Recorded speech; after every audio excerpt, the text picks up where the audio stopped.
There was a time when people said Modi and Trump were a rare duo. In Houston, crowds shouted Howdy Modi, and in Delhi, Namaste Trump banners lit up the streets. Millions felt a shared hope that India and the United States would stride together toward a brighter future. Science, trade, defense, technology. In every arena, the bond seemed unbreakable. But now one cold, calculated move has cast a long shadow. Donald Trump has slapped a massive 25% tariff on India. It's more than just a figure. It's a message. From now on, we put our own gain first. Narendra Modi, often called the Silent Lion, said little, but his eyes showed anger, the sting of betrayal from someone once called a strategic partner. Without grand speeches, his next steps made it clear. India was charting a new course.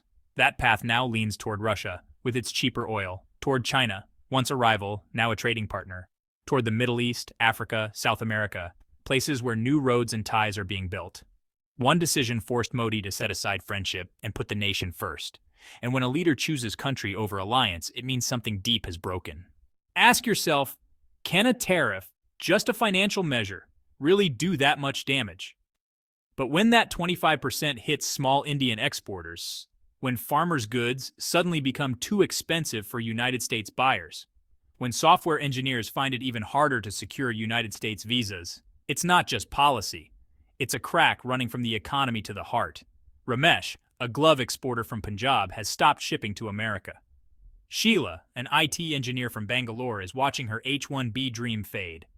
Thousands like them have seen their hopes collapse under this 25%. And the most painful part? Those who once saw America as a true friend now quietly say, maybe we were alone in that friendship. Did Trump think the India he's sidelining today wouldn't forge stronger ties with Russia? That we wouldn't buy defense systems from France or Israel instead of the United States? That the India America once called a pillar of Asia wouldn't turn away? Politics isn't just about votes, it's built on trust. And when trust is broken, distance grows. Today, America risks losing a loyal friend. The question is, can this relationship ever be rebuilt? Or will it become another story, a warm memory turned cold? Because once, friendship was more than a handshake. It was a bond between hearts. And when that bond breaks, it doesn't just change relationships, it changes entire directions. Modi's silent anger, Trump's firm stance, and India's shift. This is a turning point in global politics, unfolding right before our eyes. India's hand was first extended toward Russia, a country that stood by us even when the world tried to block our nuclear program.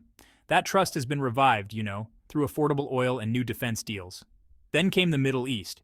UAE and Saudi Arabia, once only seen as oil suppliers, are now, vital partners in technology and trade. Indian brands shine in Dubai, and our work really does bear fruit on Arab soil.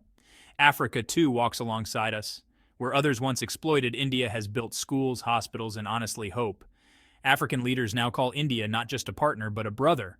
And even with China, a cautious new trade link is forming. Soldiers still guard the borders, but in the markets, business flows. That's strategy. Letting national interest guide, not emotion. India is rising. In BRICS in the global south at the G20, holding its seat proudly and declaring, we unite the world, but bow to no one. This isn't just politics. It's the story of millions who dream of a self-reliant India, walking tall, refusing to follow blindly. When America imposed a 25% tariff, India picked up 100% self-respect. The India once known for software is now a force in diplomacy, defense, and development. The real question isn't what Trump did. It's whether he realizes the India he overlooked has become a global game changer. And to everyone listening, if you believe in dignity, strength, and self-determination, share this story. Because this isn't just India's story. It's for anyone who has ever been broken but rose again. When Trump welcomed Pakistan, a country that has harbored terrorists and shed Indian blood, it wasn't just policy. It was a slap to trust. Was Howdy Modi just a political stunt for votes? India doesn't need friends who wave our flag on stage but clasp our enemies' hands behind closed doors. We remember, in 1971, after the 1998 nuclear tests, and now. So we will walk with those who value loyalty, trade with those who respect our borders, our soldiers, our sweat. Russia stood by us, France helped us, even the UAE and Egypt showed more loyalty than Washington. This isn't bitterness, it's awakening. True friends don't put dollars before trust, And true nations don't beg for friendship, they build it. India's message is clear. Our friendship was real. Their promises were hollow.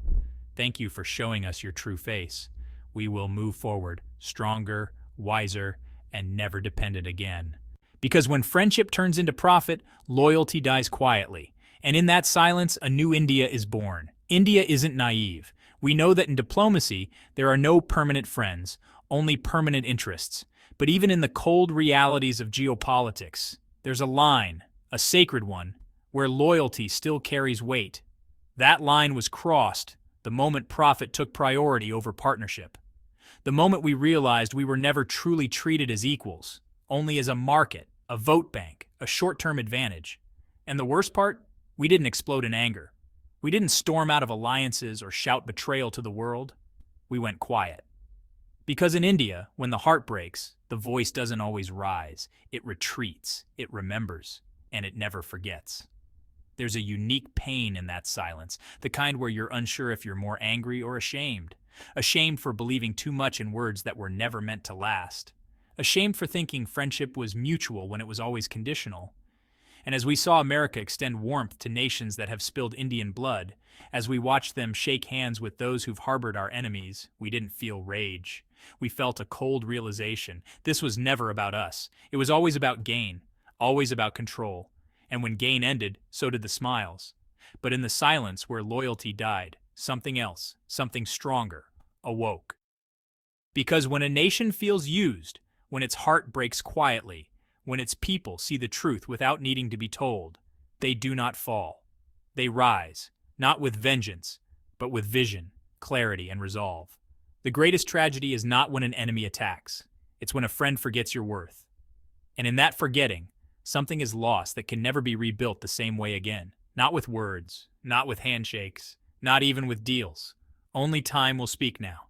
But we noticed, because trust rarely breaks in one blow. It erodes little by little, through unanswered calls, through shifts in tone, through decisions made without consultation. Friendship became strategy, strategy became convenience, and convenience became abandonment.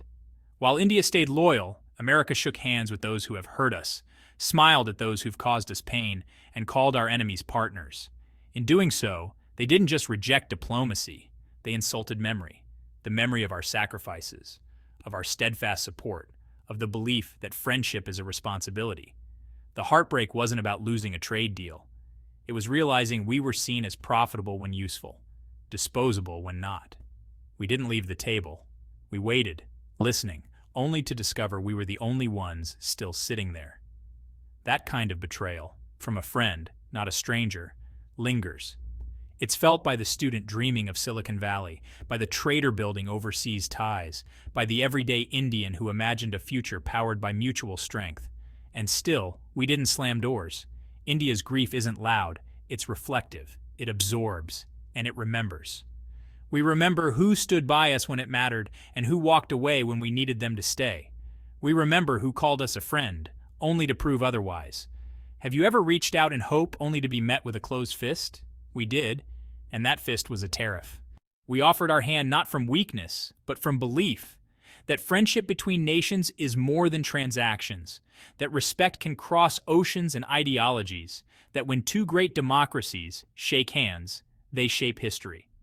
When Modi stood in America beside Trump, we saw two leaders, two legacies, two nations, the oldest and the largest democracy, united and unstoppable. For a moment, we believed this was real, but belief is fragile. It doesn't take speeches to shatter it. Sometimes just a pen, a signature, a policy. When Trump imposed a 25% tariff on Indian goods, it wasn't just spices, cotton, and steel he targeted. He taxed trust. He put a price on loyalty. And that price was paid not in dollars, but in disappointment. India had always stood strong, not as a dependent, but as a partner. We gave America access to our markets, our talent, our goodwill. We built bridges, opened dialogues, stood with them, even when it was easier not to. We believed power could be shared without domination, that respect was mutual. When it came time for reciprocity, we didn't get solidarity. We got conditions. Not a gesture of friendship, but a financial strike disguised as policy. You can justify it with economics, but you can't erase its human cost. Behind every shipment hit by that tariff is a person, a small business owner in Gujarat, suddenly priced out of competition, a factory worker in Tamil Nadu losing hours and wages, a young entrepreneur in Bangalore watching her product be pushed away abroad. These aren't statistics. These are the people who now look at the West, not with admiration, but with doubt. If you did enjoy this deep dive, kindly like, subscribe, and leave your comments below. Thank you.